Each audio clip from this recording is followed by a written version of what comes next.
बिस्मिल्लाहिर्रहमानिर्रहीम। अस्सलाम वालेकुम नाज़रीन, मैं हूं आपका होस्ट अहमद फवाद। अहम खबरों के साथ आज के व्लॉग में आपकी खिदमत में हाजिर हुआ हूं। सबसे पहली बड़ी ब्रेकिंग न्यूज़ तो ये है कि राउटर्स की जानिब से ये खबर ब्रेक की गई है कि ट्रंप चीन को मनाने में कामयाब हो गया है ईरान के मामले पर। अब नाए हरमूज खोलने और टूल टैक्स ना लेने पर चीन और अमेरिका सेम पेज पर आ गए हैं। लेकिन ट्विस्ट यहाँ है कि चीन ने अपनी कुछ जो शराइत हैं वो अमेरिका के सामने रख दी हैं और ये शराइत ईरान के हक में है। कुछ अहम तीन तफसीलात इस हवाले से आपसे शेयर करूंगा और आप यूं समझें कि अमेरिका या ट्रंप जो ऊंट है ना वो पहाड़ के नीचे अब आ चुका है। दूसरी इंपॉर्टेंट खबर यह है कि ट्रंप के इख्तियारात महदूद करने के हवाले से एक कोशिश की जा रही है जो कि तकरीबन कामयाब हो गई है। एक बहुत बड़ी डेवलपमेंट अमेरिकी कांग्रेस के अंदर हुई है, इस पर भी कुछ आम तीन तफसीलात आपके साथ शेयर करूंगा। साथ ही साथ नाज़रीन, एक बड़ी साजिश का इंकशाफ हुआ है और अरब मीडिया की जानिब से ये जो खबर है वो सामने आई है कि अमेरिका ने जो ईरान पर हमला किया था और फिर उसके बाद अमेरिका ने यहाँ से निकलने की कोशिश की थी, तो साजिश इसमें यह थी कि ईरान और अरबों को आपस में लड़वा दिया जाए और पूरे खित्ते को आग में जो है वो झोंक दिया जाए और हम खामोशी से पीछे हो जाएं। बहरहाल इस साजिश में नाकामी का सामना करना पड़ा है और इसमें मेन रोल पाकिस्तान का ये था कि उन्होंने सऊदीया और ईरान को आमने सामने नहीं आने दिया। दोनों साइड से जो मुस्बत रोल है वो पाकिस्तान ने दोनों के लिए प्ले किया। इस पर कुछ आम तफसीलात आपके साथ शेयर करूंगा जी, और फिर इसके अलावा एक दो और भी इंपॉर्टेंट डेवलपमेंट्स हैं वो भी आज की व्लॉग में आपके साथ शेयर करनी है। सबसे पहली खबर की जानिब नाज़रीन बढ़ता हूँ जी, और खबर यह है कि राउटर्स की जानिब से एक ब्रेकिंग न्यूज़ दी गई है, एक स्टोरी ब्रेक की गई है और इस स्टोरी के मुताबिक राउटर्स का ये कहना है कि अब नाए हरमूज के मामले पर ट्रंप और चीनी सदर जो हैं वो सेम पेज पर आ गए हैं। ट्रंप और चीनी सदर दोनों की मुलाकात हो गई है। बहुत सारी खबरें इस हवाले से सामने जो है वो आई हैं। बहरहाल जी, जो इम्पोर्टेंट ब्रेकिंग है इस मुलाकात की और इस मुलाकात का जो टॉप एजेंडा था वो भी अब नाए हरमूज और जंग बंदी था। और अब नाए हरमूज वाले मामले पर ट्रंप और चीनी सदर यानी कि शी जिनपिंग जो हैं वो सेम पेज पर आ गए हैं। लेकिन असल ट्विस्ट यहाँ पर कुछ और है। पहले तो आपको बताता हूँ सेम पेज पर कैसे आए हैं। ट्रंप और जो चीनी सदर हैं वो दोनों ये चाहते हैं कि अब नए हरमूज का रास्ता एक तो खुले और दूसरा ईरान टूल टैक्स यहां से ना ले। राउटर्स की खबर आपको एग्जैक्ट में पढ़कर सुनाता हूं जी।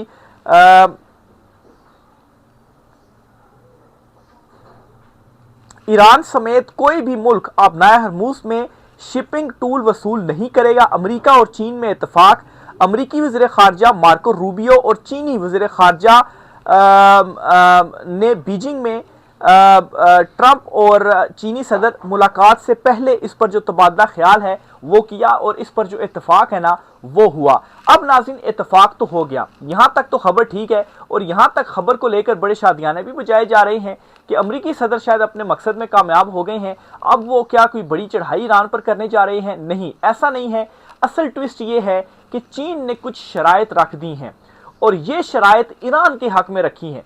अब नाज़रीन देखें, ये तो सभी चाहते हैं कि अब नाए हरमूज का रास्ता खुले और टूल टैक्स कोई इतना इंपॉर्टेंट नहीं है ट्रंप ईरान के लिए जितना इंपॉर्टेंट अब नाए हरमूज को कंट्रोल करना है और जितना इंपॉर्टेंट अपने पर से जो सैंक्शंस है ना वो हटवाना है और अपने जो मुंजमद असासे हैं ना उनको वापस बहाल करवाना है। अब जाहिर सी बात है, अगर ये मुतालबा रखा जाता कि आप टूल वसूल ना करें तो फिर इसके बदले में ये किया जाएगा कि सैंक्शंस आप हटाएं और मुंजमद जो असासे हैं ना वो ईरान के बहाल करें। बहरहाल चीनी सदर की मैं आपको स्टेटमेंट आपके सामने रखता हूं जी, इससे आप समझ जाएंगे कि चीन ने ट्रंप के सामने क्या जो शराइत हैं वो रखी हैं और ये शराइत ईरान के हक में चीन की जानिब से रखी गई हैं। और आप यूं समझें कि ऊंट जो है ना वो पहाड़ के नीचे आ गया है, यानी कि ट्रंप को दबोच लिया है चीन ने। शराइत या जो स्टेटमेंट है ना वो आपके सामने में रखता हूं जी। डोनाल्ड ट्रंप और शी जिनपिंग के दरमियान बीजिंग में अहम मुलाकात हुई जिसमें ईरान, अब नाए हरमूज, आलमी सलामती और अमेरिका चीन तजारती ताल्लुकात समेत कई अहम आलमी अमूर पर तफसीली तबादला ख्याल किया गया। मुलाकात को आलमी सियासत और मईशत के तनाजुर में इंतहाई अहम करार दिया जा रहा है, जबकि पूरी दुनिया की नज़रें इस वक्त बीजिंग में होने वाले इन मुज़ाकरात पर मरकूज हैं। चीनी सदर शी जिनपिंग ने अमरीकी वफ्द को खुशामदीद कहते हुए कहा कि तमाम आलमी बहरानों का हल सिर्फ सफारतकारी मुज़ाकरात और बाहमी ताउन में पोशीदा है। उन्होंने कहा कि इख्तलाफात के बावजूद चीन और अमेरिका को बाहिमी एहतराम पर और पुरअमन बकाए बाहिमी के असूलों के तहत आगे बढ़ना होगा। अब नाजरीन, ये जो एक स्टेटमेंट है ना, जिसमें चीनी सदर ने यह कहा है कि तमाम आलमी बहरानों का हल सिर्फ सफारतकारी मुज़ाकरात और बाहमी ताउन से है। यानी कि नाजरीन, जो एक ट्रंप का यहाँ पर प्लान था कि चीन जो है अगर वो ईरान के ऊपर कोई बड़ा एडवेंचर या बड़ा हमला करता है तो चीन खामोश रहे, वो बीच में ना कूदे, इसके लिए मनाने की कोशिश क्या थी जी कि अब नया हरमूज का रास्ता खुलना चाहिए और टूल नहीं लेना चाहिए। ये एक नेगेटिव पॉइंट्स ईरान के सामने रखे गए और कहा गया जी कि आप हमारी हिमायत करें।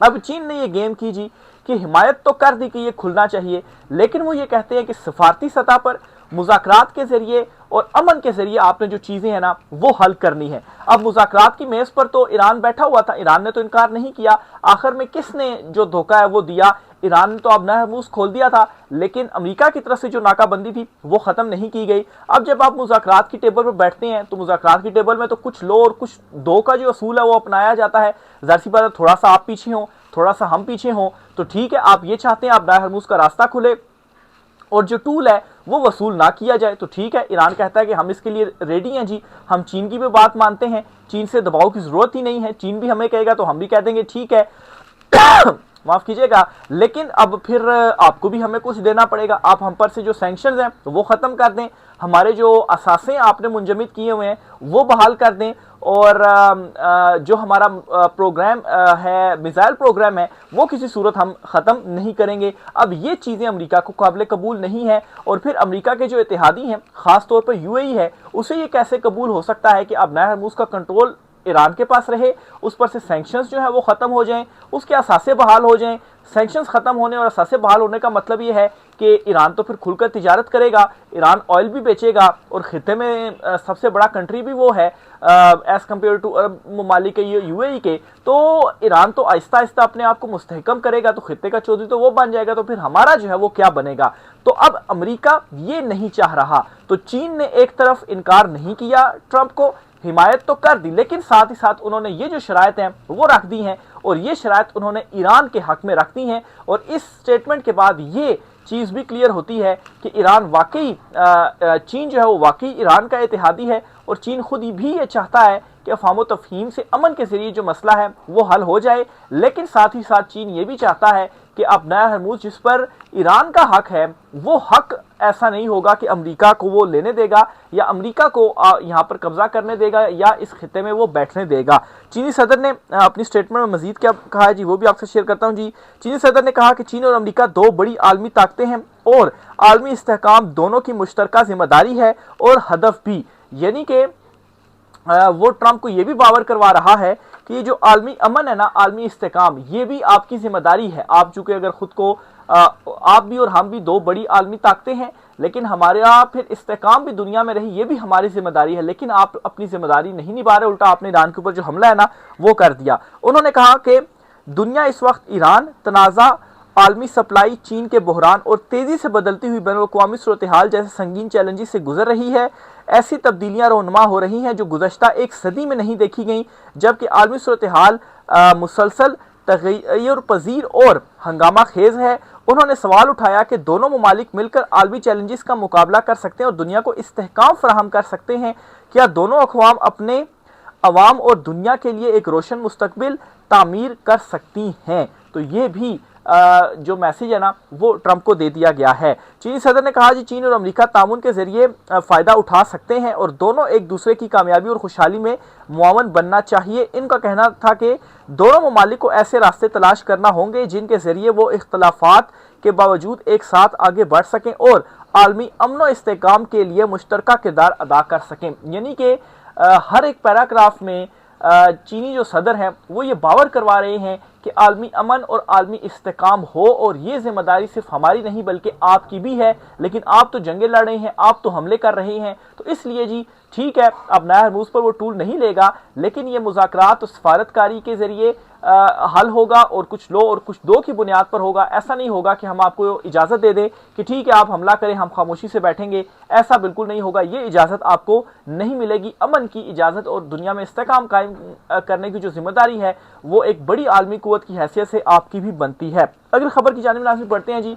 ट्रंप के लिए अमेरिका के अंदर भी मुश्किलात खड़ी हो चुकी हैं, कांग्रेस के अंदर भी मुश्किलात खड़ी हो चुकी हैं।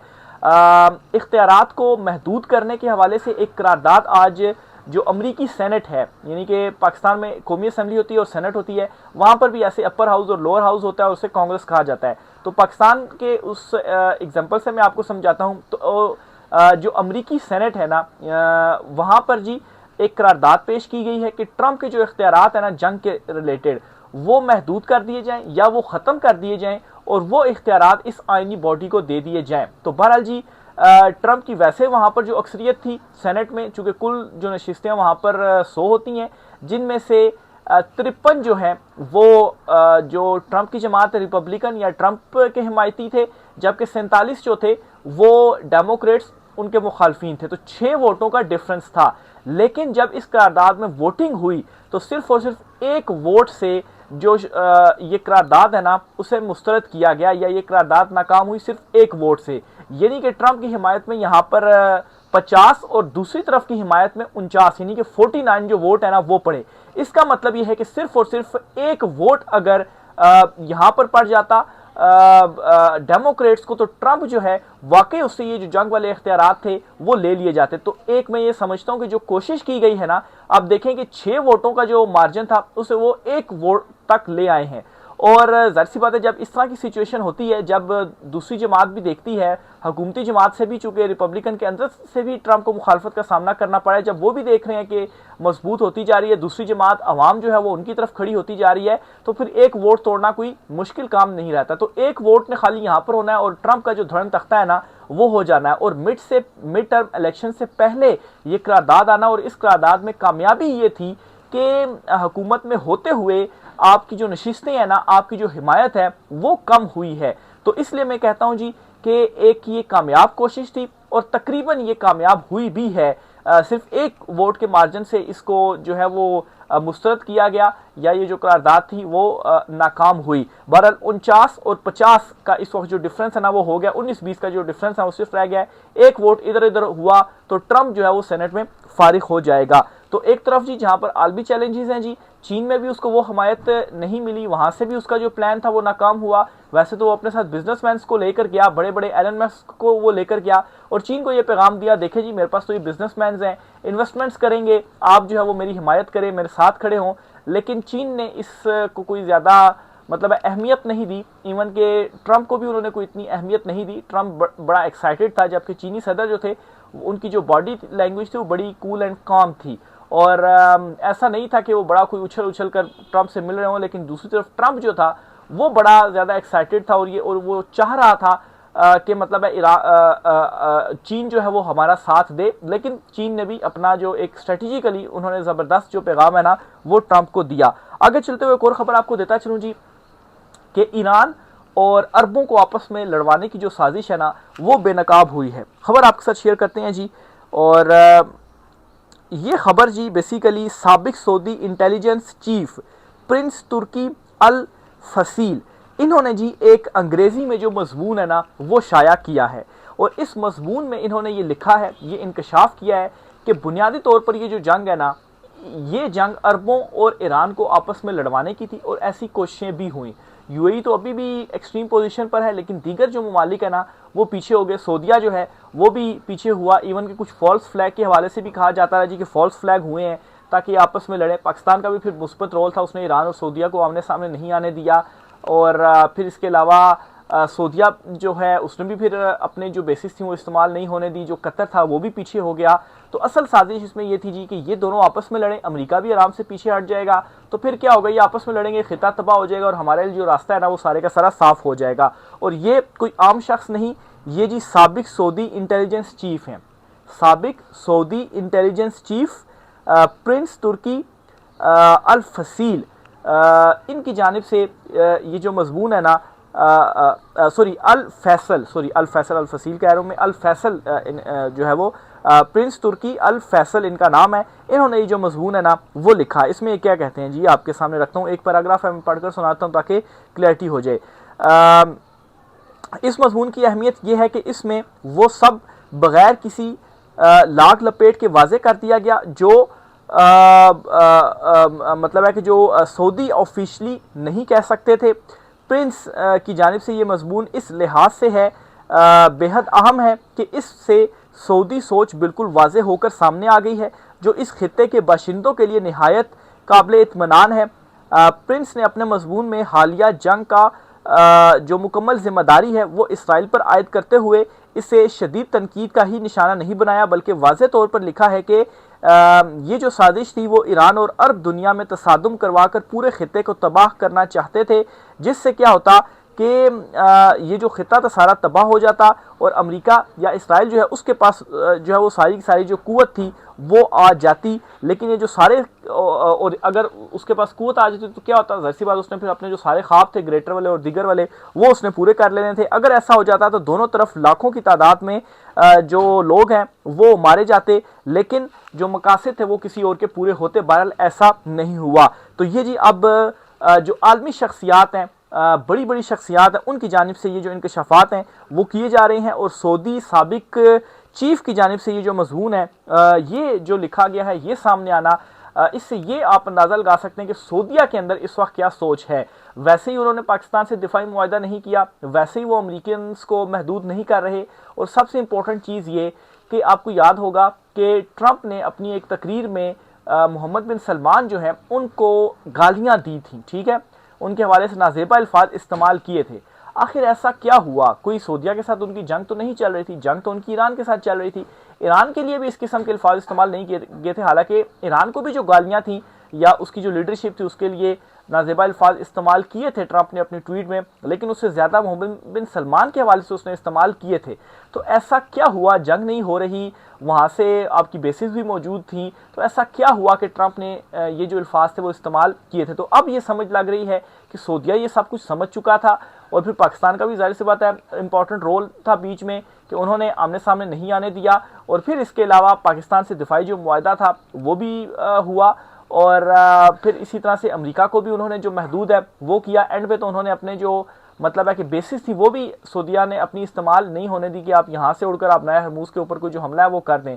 सऊदीया कतर दोनों की जानिब से ये किया गया। तो सऊदीया की जो सोच थी ना वो क्लियर थी और यही मेन रीज़न थी कि जो प्लान था वो नाकाम हुआ। ये आमने सामने नहीं आए, सऊदीया समझ चुका और फिर उसके बाद फ्रस्ट्रेशन में और गुस्से में ट्रंप की जानिब से ये जो अल्फाज थे वो मोहम्मद बिन सलमान के हवाले से इस्तेमाल किए गए थे। बहरहाल अभी तक तो पाकिस्तान की तो तारीफ़ ही कर रहा है कि पाकिस्तान का बड़ा इंपॉर्टेंट रोल है। उसकी रीज़न एक ये भी हो सकती है कि ईरान के साथ मामला सेटल करने में इंपॉर्टेंट रोल सालसी का जो रोल है वो भी पाकिस्तान प्ले कर रहा है। तो बहरहाल जी ये अब तक की कुछ अहम तीन तफसीलात थी। इस हवाले से मज़ीद जो कुछ भी होता है इंशाल्लाह आपके साथ शेयर करते रहेंगे। राय का इज़हार कमेंट बॉक्स में कीजिएगा। वीडियो अच्छी लगे तो इसे लाइक ज़रूर कीजिएगा, इसे शेयर ज़रूर कीजिएगा। इजाज़त दीजिए, अल्लाह हाफ़िज़।